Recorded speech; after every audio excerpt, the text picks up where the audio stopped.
সংবিধান সংস্কার কেন এত আলোচনা? রাষ্ট্রবিজ্ঞান ও কোরআন হাদিসের আলোকে আজ বাংলাদেশের রাজনীতিতে সবচেয়ে আলোচিত বিষয়গুলোর একটি হলো সংবিধান সংস্কার। কেউ বলছেন এটি সময়ের দাবি, আবার কেউ বলছেন সংবিধান পরিবর্তনের আগে জাতীয় ঐক্য প্রয়োজন। কিন্তু প্রশ্ন হলো, একটি রাষ্ট্রে সংবিধান সংস্কারের প্রয়োজন কেন হয়? রাষ্ট্রবিজ্ঞানের ভাষায় সংবিধান হলো একটি রাষ্ট্র পরিচালনার মৌলিক দলিল।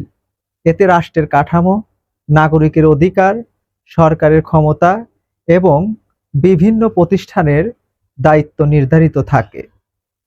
কিন্তু সমাজ, প্রযুক্তি এবং রাষ্ট্রের বাস্তবতা সময়ের সঙ্গে পরিবর্তিত হয়। তাই অনেক দেশ সময়ের প্রয়োজন অনুযায়ী সংবিধান সংশোধন বা সংস্কার আনে। তবে রাষ্ট্রবিজ্ঞানীরা একটি গুরুত্বপূর্ণ বিষয় বলেন, সংবিধান সংস্কার তখনই সফল হয় যখন সেটি কোনো একটি দল বা গোষ্ঠীর স্বার্থে নয়, বরং বৃহত্তর জনগণের স্বার্থে এবং জাতীয় ঐক্যের ভিত্তিতে করা হয়। কারণ সংবিধান একটি রাজনৈতিক দলের নয়, পুরো জাতির। এবার আসি ইসলামের আলোকে। আল্লাহ তাআলা পবিত্র কোরআনে ইরশাদ করেন, নিশ্চয়ই আল্লাহ তোমাদের নির্দেশ দেন, তোমরা আমানত তার হকদারের কাছে পৌঁছে দাও এবং যখন মানুষের মধ্যে বিচার করবে তখন ন্যায় বিচারের সঙ্গে বিচার করবে। সূরা আন-নিসা আয়াত ৫৮। এই আয়াত আমাদের শেখায় রাষ্ট্র পরিচালনার প্রতিটি নীতি, আইন এবং সিদ্ধান্তে ন্যায় বিচার ও আমানতদারিতা থাকতে হবে।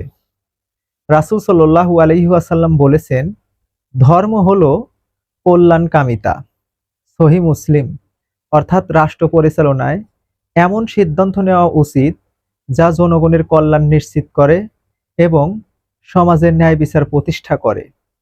তাই সংবিধান সংস্কারের আলোচনায় সবচেয়ে গুরুত্বপূর্ণ বিষয় হওয়া উচিত কোনো দল লাভবান হবে কিনা সেটি নয়, বরং প্রশ্ন হওয়া উচিত, এর মাধ্যমে কি জনগণের অধিকার আরো সুরক্ষিত হবে? রাষ্ট্রীয় প্রতিষ্ঠান কি আরো শক্তিশালী হবে? জবাবদিহিতা কি বাড়বে এবং ন্যায় বিচার কি আরো প্রতিষ্ঠিত হবে?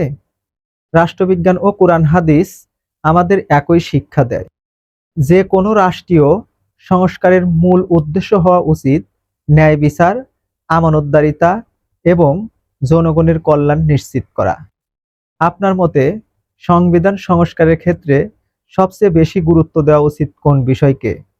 জনগণের অধিকার, সুষ্ঠু নির্বাচন, নাকি রাষ্ট্রীয় প্রতিষ্ঠানের জবাবদিহিতা? আপনার মতামত কমেন্টে জানান। ভিডিওটি ভালো লাগলে লাইক, কমেন্ট এবং শেয়ার করতে ভুলবেন না। আল্লাহ হাফেজ। আসসালামু আলাইকুম ওয়া রাহমাতুল্লাহি ওয়া বারাকাতুহু।